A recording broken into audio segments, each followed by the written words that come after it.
Hello Minecrafters out there, my name is Fabe and welcome to the first snapshot day in 2014. We are in snapshot 14, week 2A, and this is the first 1.8 snapshot. Hence we have a lot of awesome new features and let's head right into it. Let's start off with the new blocks first. We got 3 new stone types. That is the smooth stone we all know. This thing here is called granite and this is polished granite. We have diorite and polished diorite, and we have andesite and polished andesite. Let's try, is it just? Yeah.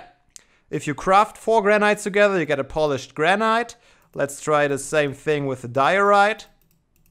Obviously, and then the andesite won't have a different recipe. Yep, here we go. Those are the new blocks in the game, and I think they look awesome. Especially, I really like this texture here. It's not too different from the polished to the unrefined one, but I think we can work with that. This over here is another new block. It's called a slime block and it has some interesting features. It has a nice transparency and you kinda dop on it a little bit. You can't really get...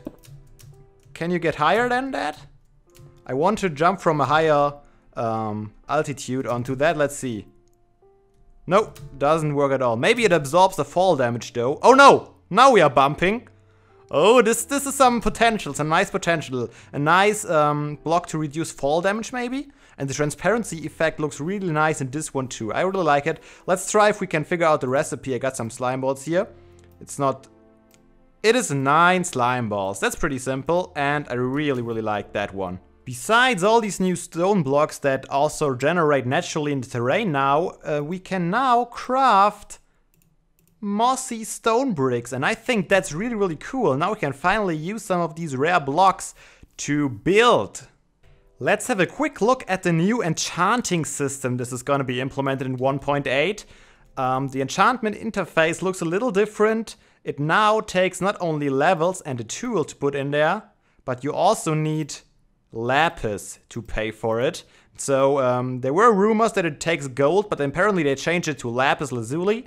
And what you need now is, you need the levels on the right still to be able to enchant something like this, but you actually pay the levels that are on the left here. So let me see, I don't know why it's only to level 24, let me add some more bookshelves, maybe they changed the number for that too. Let's see. Yeah, now we go up to level 30, so now you might even need a few more bookshelves than you did before. This is level 26. And this should be 30. Oh no, it's 28. So we need maybe 4 more bookshelves. Maybe even more. Maybe even 5 more bookshelves to get your enchanting table to level 30. Now, yeah, there we go. And another change is that you see at least 1 enchantment that you're gonna get with the different choices you can make. So let's put in 3 lapis lazuli and see, we have smite 4. We're gonna enchant this. We only lose 3 levels by that, and we got smite 4 and knockback 2 in addition. And apparently, it didn't at all use our lapis, so they might be still working on it. We're gonna wait till everything is figured out with this new enchanting system, but one thing is for sure, things are gonna change. Concerning the new enchantment system, it is important to say that the enchantments will always stay the same when you enchant the same kind of tool now. There is a seed that gets saved per player in the world, so every enchantment table has the same enchantments until you enchant something, and then they are gonna change. So there's no way of cycling through different enchants anymore. You have to choose one of the 3 per tool. Well, that is interesting. I can't seem to break blocks with my sword anymore. That was definitely possible before. Let me test with... Oh, pickaxe does work. So tools might be not able to break anything anymore. That is kind of interesting. I know they changed something with the adventure mode. You now can have tools with certain properties that they can only destroy certain type of blocks. So you can use for an adventure map, for example, certain tools just to break certain type of blocks, and you have to find a certain tool to get to a certain area, which is quite nice and gives us a lot of more possibilities for adventure maps. But maybe even in survival mode. Let me quickly change my game mode to 0. Okay, it is just a creative thing, so it might be something that they coded in with the adventure mode and it kind of swapped over to the creative mode. Just a small little bug, I guess. The one thing I noticed with the new tools, it is a lot cheaper. It's just one level, for example, to repair it. And it's also only one level to rename a tool, which is pretty interesting. And we have another very small but very, very awesome change. You can now stack doors up to 64 and you don't have a problem placing lots of doors in your villages anymore. So that is definitely nice. That works for wooden doors as well as for iron doors. And yeah, something small, but something definitely helpful to keep your inventory a little more in check. Another big change they made to the game mechanics is the whole trading system with villagers. They tried to rebalance a little bit better and to make it more usable. So let's see if anything changes that we can notice immediately. What we notice is that they already have 2 different trades when they start off, so they don't spawn anymore with just one trade. Another thing we just noticed it, we actually get XP from trading.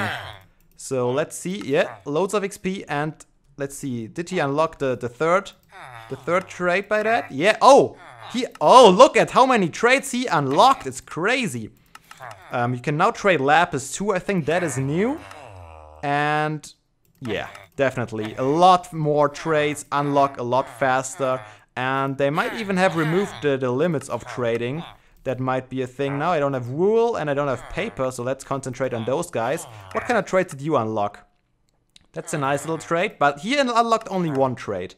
But the big thing, I guess, is getting XP from villagers. Look at these 2 trades and already 5 levels from them. Did you unlock something? A bow and some flint. So they got a lot more trades and hopefully they will be a lot more useful in the future. One of the few other little changes is that there is now a functionality to lock your difficulty per world. That means it gets a lot harder to accidentally log into a world in peaceful mode, which causes a lot of your mobs to despawn. And something nice for adventure mode and for servers probably is that there's now an NBT tag to lock chests and other containers too. This is very helpful indeed for public servers, for example. But that's it for our first 1.8 snapshot in 2014. I hope you enjoyed. And if you liked it, please feel free to like as always. And I hope to see you all in the next snapshot day. Until then, have a nice day. And seriously, guys, don't be daft. Play some Minecraft.